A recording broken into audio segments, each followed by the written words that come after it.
चिरौंजी और नारियल के साथ चिकन करी बनाते हैं। इसके साथ खाएंगे हम एक रोटी।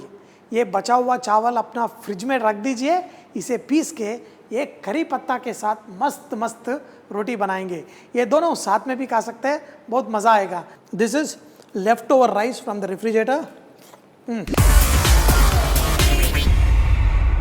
नमस्ते, सलाम वालेकुम, सत श्री अकाल। आप सबको हिंदी वारेवा शो में स्वागत है। आज आपके लिए मैं बड़ा स्पेशल डिश बना रहा हूँ, वो भी हमारा तेलंगाना रीजन में हम चिरौंजी और नारियल के साथ चिकन करी बनाते हैं। ये शादियों में बनाते हैं, दावत में बनाते हैं। इसके साथ खाएंगे हम एक रोटी। ये बचा हुआ चावल अपना फ्रिज में रख दीजिए, इसे पीस के एक करी पत्ता के साथ मस्त मस्त रोटी बनाएंगे। ये दोनों साथ में भी खा सकते हैं, बहुत मज़ा आएगा। चिकन बनाने के लिए सबसे पहले एक मिक्सी जार में सूखा नारियल और एक चिरौंजी थोड़ा पानी डाल के अच्छे से पीस के ये रेडी रखना जरूरी है। और एक पैन में तेल लीजिए, इसके अंदर इलायची, लवंग, बिरयानी पत्ता, दालचीनी, ज़्यादा प्याज इसके अंदर डालकर थोड़ा नमक डालने के बाद इसे धीमी आंच में थोड़ा सा सुनहरा रंग आए तक आप इसे फ्राई करिए। थोड़ा रंग आने के बाद इसमें अदरक लहसुन का पेस्ट भी इसके अंदर डालकर थोड़ी देर भूनने के बाद इसके अंदर जो पहले नारियल और चिरौंजी का पेस्ट हमने बना के रखा है वो भी इसके अंदर आप डालिए और इसके अंदर थोड़ा हल्दी पाउडर भी डालकर थोड़ी देर उसे भूनने दीजिए। जो नारियल और चिरौंजी का पेस्ट जो है नीचे थोड़ा लगने लगेगा, तब आप थोड़ा सावधानी से आप मिलाते रहिए। थोड़ी देर पकने के बाद इसके अंदर पूरा पक जाता है और तेल भी निकलने लगता है। अब इसके अंदर टमाटर डालकर और थोड़ी देर भून लीजिए।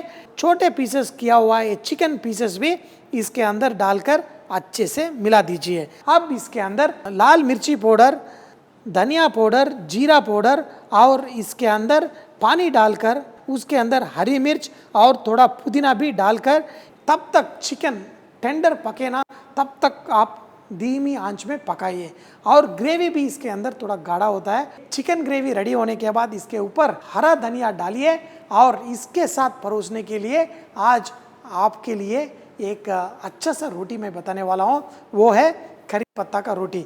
ये बनाने के लिए बचा हुआ चावल जो फ्रिज में रखा हुआ है वो आप मिक्सी जार में डालकर इसे थोड़ी देर पीस लीजिए। इसे एक बाउल में लीजिए और इसके अंदर 1 कप आटा के साथ इसके अंदर बारीक से कटा हुआ करी पत्ता और इसके साथ थोड़ा जीरा और बारीक कटा हुआ हरी मिर्च, थोड़ा धनिया भी कूट के और बारीक कटा हुआ लहसुन भी इसके अंदर डालकर पानी डालकर इसे आप रोटी के आटे की तरह ही बनाइए। ये आटा से आप रोटी बनाते हो ना, रोटी आपका बड़ा सॉफ्ट रहता है। थोड़ा सॉफ्ट डो बनाया है ना, आप ये रोटी बेलते वक्त थोड़ा मैदा डालकर इसे बेल लीजिए। तवे के ऊपर दोनों तरफ थोड़ा सुनहरा रंग आने तक पकने के बाद तभी आप घी डालिए या तेल डालिए और इसे दोनों तरफ पकने के बाद अपना चिकन करी के साथ हम सर्व कर सकते हैं। अब रोटी भी रेडी है और चिकन करी भी रेडी है, तो फिर चले खाते हैं। This is leftover rice from the refrigerator,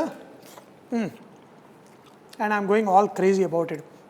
And this is usually done in a lot of weddings and other parties in the city. And friends, आज आपने वीडियो देखा है हमारा चिकन करी का और रोटी का भी।